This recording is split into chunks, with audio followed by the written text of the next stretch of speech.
Hi everyone, welcome back to Shirisha channel.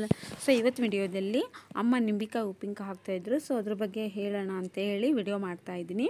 ಈ ಡಬ್ಬಿ ನೋಡ್ತಿದ್ದೀರಲ್ಲ, ಇದರಲ್ಲಿ ಮೀಡಿಯಮ್ ಸೈಜ್ ನಿಂಬಿಕಾಯಿ 100 ನಿಂಬಿಕಾಯಿಯನ್ನು ಹೆಚ್ಚಿ ಉಪ್ಪಲ್ಲಿ ಚೆನ್ನಾಗಿ ಕೈಯಾಡಿ ಇಟ್ಟಿದ್ದಾರೆ. ನಿಮ್ಮ ಒಳಮುಟ್ಟಿಗೆ ಒಂದು 3-4 ಮುಟ್ಟಿಗೆ ಉಪ್ಪನ್ನು ಹಾಕಿ 100 ನಿಂಬಿಕಾಯಿ 4 ಪೀಸನ್ನು ಮಾಡಿ ಕೈಯಾಡಿ ಇಟ್ಟಿದ್ದಾರೆ. ಈ ಇಟ್ಟಾಗಿ ಮೇಲೆ ಒಂದು ವಾರ 5 ದಿವಸ 15 ದಿವಸಕ್ಕೆ ಅದೇನಾಗುತ್ತೆ, ಉಪ್ಪಿನ ಜೊತೆ ಚೆನ್ನಾಗದು ಏನಾಗುತ್ತೆ, ಕಳಿಯುತ್ತೆ. ಸೊ ಆ ಕಳ್ತಿ ಮೇಲೆ ನೀವೇನು ಮಾಡ್ಬೋದು, ಉಪ್ಪಿನಕಾಯಿನ ಹಾಕ್ಕೋಬೋದು. ಸೊ ನೀವು ಒಂದು ವಾರಕ್ಕೆ ಹಾಕ್ಕೋಬೇಕು ಅಂತೇನಿಲ್ಲ, ಒಂದು ವಾರ 15 ದಿವಸ, ತಿಂಗಳು, 2 ತಿಂಗಳು, 3 ತಿಂಗಳು, ನಿಮಗೆ ಯಾವಾಗ ಟೈಮ್ ಸಿಗುತ್ತೋ ಆವಾಗ ಅದನ್ನು ಉಪ್ಪು ಮತ್ತು ನಿಂಬಿಕಾಯಿ ಕೈಯಾಡಿಟ್ಟಿರ್ತಿರಲ್ಲ, ಅದನ್ನ ಯಾವಾಗಾದರೂ ನೀವು ಮಸಾಲೆ ಹಾಕ್ಕೋಬೋದು. ಉಪ್ಪಿನಕಾಯಿ ಮಸಾಲೆ, ಖಾರ ಪುಡಿ, ಸಾಸಿವೆ ಪುಡಿನ ಯಾವಾಗಾದರೂ ಹಾಕ್ಕೋಬೋದು. ಅಮ್ಮ ಇದನ್ನು ಮುಂಚೆನೇ ಕಾಯಿಸಿಟ್ಟಿದ್ರು, ಹಾಗಾಗಿ ಕಾಯಿಸಿ ಅಲ್ಲ 1 ತಿಂಗಳ ಮೇಲೆ ಆಗಿತ್ತು. ಸೊ ಹಾಗಾಗಿ ಮಮ್ಮಿ ಇವತ್ತು ಉಪ್ಪಿನಕಾಯಿ ಹಾಕೋಣ ಅಂತ ಹೇಳಿ ರೆಡಿ ಮಾಡ್ಕೊತಾ ಇದ್ದರು.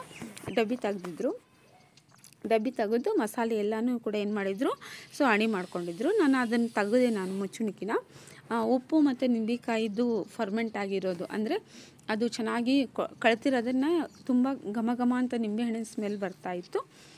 ಸೊ ನೆಕ್ಸ್ಟ್ ಏನು ಮಾಡಿದ್ದೀವಿ ಅಂತಂದರೆ, ಮಸಾಲೆಗೆ ಏನೇನು ಬೇಕು ಅಂತ ಹೇಳಿ ನೋಡೋಣ. ಈಗ ಜಾಮೂನ್ ಬಟ್ಲು ತುಂಬ ಸಾಸಿವೆ ತೊಗೊಂಡಿದ್ದೀನಿ, ನೀವು ಜಾಮೂನ್ ಬಟ್ಲು ಯೂಸ್ ಮಾಡ್ತೀರಲ್ಲ ಅದು, ಮತ್ತು ಮೆಂತ್ಯಕಾಳು 1 ಸ್ಪೂನ್ ಮೆಂತ್ಯಕಾಳನ್ನು ಹಂಚಿನಲ್ಲಿ ಹುರ್ಕೊಂಡಿದ್ದೀನಿ.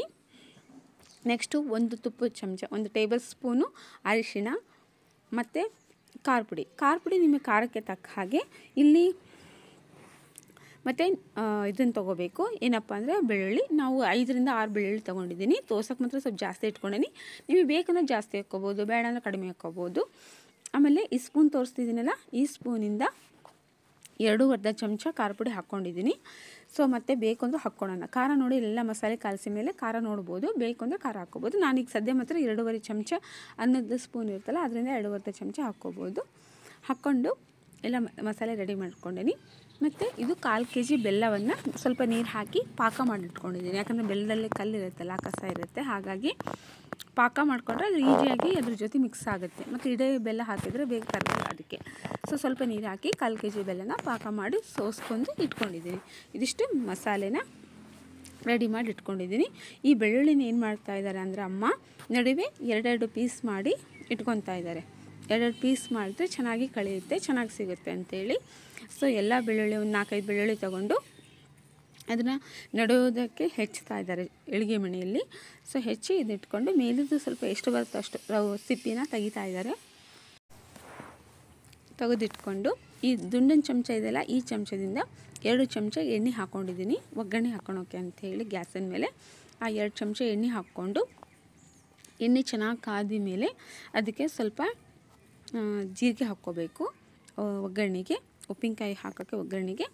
ದುಂಡನ ಚಮಚದಿಂದ 2 ಚಮಚ ಎಣ್ಣೆ, ಅದಕ್ಕೆ ಸಾಸಿವೆ ಒಗ್ಗರಣೆಗೆ ಆಗೋಷ್ಟು ಒಂದು ಸ್ವಲ್ಪ ಸಾಸಿವೆ ಹಾಕ್ಕೊಂಡು ಚೆನ್ನಾಗಿ ಅದು ಸಿಡಿಬೇಕು. ಅದು ಸಾಸಿವೆ ಅಷ್ಟು ಆ ಥರ ಚೆನ್ನಾಗಿ ಹುರ್ಕೋಬೇಕು.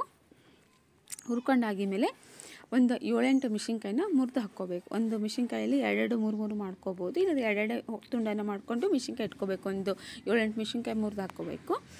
ಮತ್ತು ಬೆಳ್ಳುಳ್ಳಿ ಹೆಚ್ಚಿಟ್ಕೊಂಡಿದ್ವಲ್ಲ, ಅರ್ಧ ಆ ಬೆಳ್ಳುಳ್ಳಿ, ಸಾಸಿವೆ ಅವನ್ನ ಚೆನ್ನಾಗಿ ಹುರ್ಕೋಬೇಕು. ಆಮೇಲೆ ಲಾಸ್ಟಿಗೆ ಒಂಚೂರು ಮೆಣಸಿನ್ಕಾಯಿ ಹಾಕಿ ಕೈ ಇಲ್ಲ ಬೇಗ ಹಾಕಿಬಿಟ್ರೆ ಅದೇನಾಗುತ್ತೆ, ಮೆಣಸಿನ್ಕಾಯಿ ಹೊತ್ತು ಬಿಡುತ್ತೆ. ಹಾಗಾಗಿ ಫಸ್ಟು ಸಾಸಿವೆ ಮತ್ತು ಬೆಳ್ಳುಳ್ಳಿ ಚೆನ್ನಾಗಿ ಎಣ್ಣೆ ಒಳಗೆ ಅದು ಚೆನ್ನಾಗಿ ಬೆಂದಾಗಿ ಮೇಲೆ ಲಾಸ್ಟಿಗೆ ಒಣ ಮೆಣಸಿನ್ಕಾಯಿನ ಹಾಕಿ ಕೈ ಇಟ್ಕೋಬೇಕು.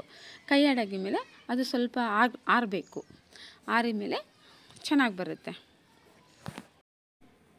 ಓಕೆ, ಮೆಣಸಿನ್ಕಾಯಿನ ಚೆನ್ನಾಗಿ ಹುರ್ಕೋಬೇಕು. ಭಾಳ ತನಕ ಬಿಟ್ಟರೆ ಹೊತ್ತು ಬಿಡುತ್ತೆ ಮೆಣಸಿನ್ಕಾಯಿ. ಸಾಕು, ಸ್ವಲ್ಪ ಹುರ್ಕೊಂಡ ತಕ್ಷಣ ಗ್ಯಾಸ್ ಆಫ್ ಮಾಡಿ ಅದನ್ನು ಕೆಳಗಿಳಿಸ್ಕೋಬೇಕು.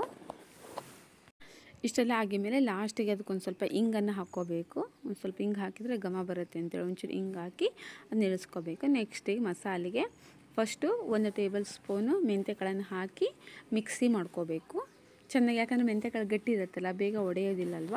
ಸೊ ಹಾಗಾಗಿ ಫಸ್ಟ್ ಅದು ಮಿಕ್ಸಿ ಮಾಡಿಕೊಂಡ್ರೆ ಅದು ಚೆನ್ನಾಗಿ ಒಡ್ಕೊಂಡಾಗಿಮೇಲೆ ಆಲ್ಮೋಸ್ಟ್ ಅಲ್ಲಿ ಒಂದು 50% ಅದು ನುಣ್ಣಗೆ ಆಗಿರುತ್ತೆ. ನೆಕ್ಸ್ಟ್ ಅದು ಆಗಿಮೇಲೆ ನಾವೇನು ಹಾಕ್ಕೋಬೇಕಪ್ಪ ಅಂದರೆ, ಒಂದು ಜಾಮೂನ್ ಬಟ್ಲು ತುಂಬ ಸಾಸಿವೆ ತೊಗೊಂಡಿರ್ತೀವಲ್ಲ ಅಳತೆಗೆ, ಸೊ ಆ ಸಾಸಿವೆ ಕಾಳನ್ನು ಹಾಕಿ ಚೆನ್ನಾಗಿ ಮಿಕ್ಸಿ ಮಾಡ್ಕೋಬೇಕು. ಹಾಕ್ಕೊಂಡು ಚೆನ್ನಾಗಿ ಅದು ಸಾಸಿವೆ ಚೆನ್ನಾಗಿ ಒಡಿಬೇಕು. ಒಡೆದು ಚೆನ್ನಾಗಿ ಮಿಕ್ಸಿ ಮಾಡ್ಕೋಬೇಕು. ಮಿಕ್ಸಿ ಮಾಡ್ಕೊಂಡಿದ್ದು ಈ ಹದಕ್ಕೆ ಬರಬೇಕು ಸಾಸಿವೆ. ಇನ್ನೊಂಚೂರು ಬೇಕು ಅಂದರೆ ನೀವು ಮಿಕ್ಸಿ ಮಾಡ್ಕೋಬಹುದು. ಮಾಡಿಕೊಂಡು ಅದು ಚೆಂದಾಗಿ ಸಣ್ಣಗಾಗಿದ್ಮೇಲೆ ಅದನ್ನು ಸೈಡಿಗೆ ತಗೋಬೇಕು.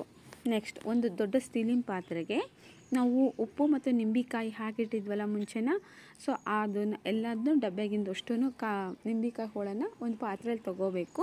ತಕ್ಕೊಂಡಾಗಿ ಮೇಲೆ ಅದಕ್ಕೆ ಒಗ್ಗರಣೆ ಇರುತ್ತಲ್ಲ, ಸೊ ಆ ಒಗ್ಗರಣೆ ಹಾಕ್ಕೋಬೇಕು. ಒಗ್ಗರಣೆ ಹಾಕೋಕ್ಕಿಂತ ಮುಂಚೆ ಒಂದು ಹೋಳು ತೊಗೊಂಡು ರುಚಿ ನೋಡಿ, ಅದಕ್ಕೆ ಉಪ್ಪು ಏನಾದ್ರು ಸಾಲದ ಹಾಕ್ಕೋಬೋದು.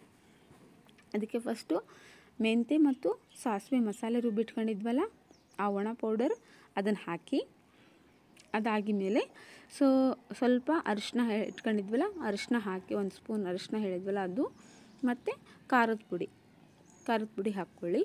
ಮತ್ತು ಒಗ್ಗರಣೆ ಮಾಡ್ಕೊಂಡಿಟ್ಟಿದ್ವಲ್ಲ, ಸ್ವಲ್ಪ ಆರಕ್ಕೆ ಇಟ್ಟಿದ್ವಲ್ಲ ಆ ಒಗ್ಗರಣೆನೂ ಕೂಡ ಅದಕ್ಕೆ ಹಾಕ್ಕೊಳ್ಳಿ. ಒಗ್ಗರಣೆ ಹಾಕ್ಕೊಂಡಾಗಿ ಮೇಲೆ ಅದಕ್ಕೆ ಒಂದು ಸ್ವಲ್ಪ ಉಪ್ಪು ಹಾಕ್ಕೊಳ್ರಿ, ಯಾಕಂದರೆ ಸ್ವಲ್ಪ ಉಪ್ಪು ಕಡಿಮೆ ಇತ್ತು. ಹಾಗಾಗಿ ಒಂದು ಒಳಮುಟ್ಟಿಗೆ 2 ಮುಟ್ಟಿಗೆ ಹಾಕ್ಕೊಂಡ್ರೆ ಸಾಕು. ನಿಮ್ಮ ಮುಷ್ಟಿ ಒಳಮುಟ್ಟಿಗೆ 2 ಹಿಡಿ ಉಪ್ಪು ಹಾಕ್ಕೊಂಡ್ರೆ ಆಯಿತು.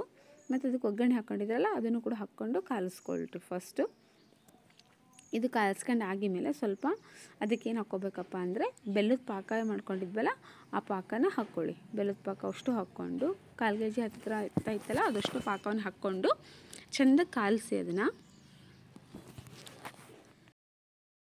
ಸೊ ಒಗ್ಗರಣೆ ಲಾಸ್ಟಿಗೆ ಹಾಕ್ಕೋಬೋದು, ಮೊದಲು ಹಾಕ್ಕೋಬೋದು, ನಿಮ್ಮ ಅನುಕೂಲ ಹಾಗೇನಿಲ್ಲ. ಲಾಸ್ಟಿಗೆ ಹಾಕಿದರೆ ಮೆಣಸಿನ್ಕಾಯಿ ಅದು ಇದಾಗಲ್ಲ, ಪುಡಿ ಆಗಲ್ಲ, ಸಣ್ಣ ಆಗಲ್ಲ ಅಂಥೇಳಿ ಲಾಸ್ಟಿಗೆ ಹಾಕಂತಾರೆ ಅಷ್ಟೇ. ಎಲ್ಲ ಲಾಸ್ಟಿಗೆ ಮಸಾಲೆ ಎಲ್ಲ ಬೆಲ್ಲದ ಪಾಕ ಎಲ್ಲ ಕಾಲ್ಸಾಗಿದ್ಮೇಲೆ ಲಾಸ್ಟಿಗೆ ಒಗ್ಗರಣೆ ಹಾಕಿದರೆ ಅದು ಚೆನ್ನಾಗಿ ಇದಾಗುತ್ತೆ ಅಂಥೇಳಿ ಅಷ್ಟೇ, ಚೆನ್ನಾಗಾಗುತ್ತೆ.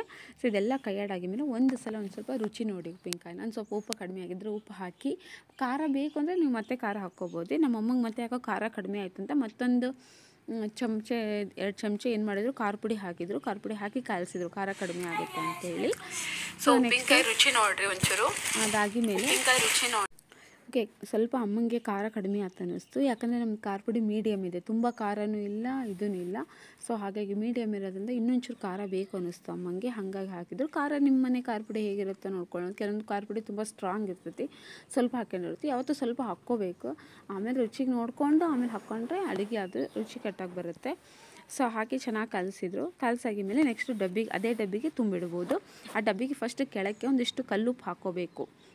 ತಳ ಎಷ್ಟು ಉಪ್ಪು ಇರುತ್ತಲ್ಲ ಅಷ್ಟು ಉಪ್ಪಿನಕಾಯಿ ತಡೀತೈತಿ ಅಂತ ಹೇಳ್ತಾರೆ. ಹಾಗಾಗಿ ಕೆಳಗೆ ದೊಡ್ಡ ಉಪ್ಪು ಕಲ್ಲುಪ್ಪು ಹಾಕ್ಕೊಂಡು ಅದ್ರ ಮೇಲೆ ಉಪ್ಪಿನಕಾಯಿ ಕಾಯಿಸಿರೋ ಮಸಾಲೆದು ಉಪ್ಪಿನಕಾಯಿನ ಹಾಕಿದರೆ 2 ದಿನ 3 ದಿನಕ್ಕೆ ಉಪ್ಪಿನಕಾಯಿ ಟೇಸ್ಟ್ ಇರುತ್ತೆ, ತಿನ್ನಕ್ಕೆ ಬರುತ್ತೆ. ಸೊ ಇವತ್ತು ಹಾಕಿದ್ದೇನೆ ರುಚಿಯಾಗಿತ್ತು, ಯಾಕಂದರೆ ಅಮ್ಮ ಸ್ವಲ್ಪ ರಸನ ತೆಗೆದಿಟ್ಟಿದ್ರು ಉಳಿದಿತ್ತು ಅಂಥೇಳಿ ಪಾತ್ರೆಗಿಂದು, ಅದು ತುಂಬ ರುಚಿಯಾಗಿತ್ತು. ನನ್ನ ಮಗನೂ ಕೂಡ ಉಪ್ಪಿನಕಾಯಿ ಟೇಸ್ಟ್ ಮಾಡೋಕತ್ತಿದ್ವಿ, ನೋಡ್ದ, ಅವನು ರುಚಿ ನೋಡೋಕ್ಕೆ ತೊಗೊಂಡು ತಿಂತಾಯಿದ್ದ. ಹೆಂಗಿದೆ ಅಂತಂದರೆ ಉಪ್ಪಿನಕಾಯಿ ಹಾಕಿ ಒಂದು 2-3 ದಿನಕ್ಕೆ ಬರುತ್ತೆ. ಅಮ್ಮ ಇವತ್ತೇ ತೆಗೆದಿಟ್ಟಿದ್ರು ರಸನ, ತುಂಬ ರುಚಿಯಾಗಿತ್ತು. ಯಾರ್ಯಾರಿಗೆ ನಿಂಬೆಕಾಯಿ ಉಪ್ಪಿನಕಾಯಿ ಹಾಕೋಕೆ ಇಷ್ಟ ಆಯ್ತು ಈ ಥರ ಹಾಕಿ ನೋಡಿ ಒಂದ್ಸಲ, ತುಂಬ ಚೆನ್ನಾಗಿರುತ್ತೆ. ಯಾರ್ಯಾರು ನನ್ನ ಚಾನಲ್ನ ಫಸ್ಟ್ ಟೈಮ್ ನೋಡ್ತಿದ್ದೀರಾ ಸಬ್ಸ್ಕ್ರೈಬ್ ಮಾಡಿ, ಕಮೆಂಟ್ ಮಾಡಿ ಮತ್ತು ಶೇರ್ ಮಾಡಿ. ಹಾಗೆ ನಿಮ್ಮ ಕಡೆ ನಿಂಬೆಕಾಯಿ ಉಪ್ಪಿನಕಾಯಿ ಹೇಗೆ ಹಾಕ್ತಾರೆ ಅಂತ ಹೇಳಿ ಕಮೆಂಟ್ ಮಾಡಿ, ಶೇರ್ ಮಾಡಿ. Thank you.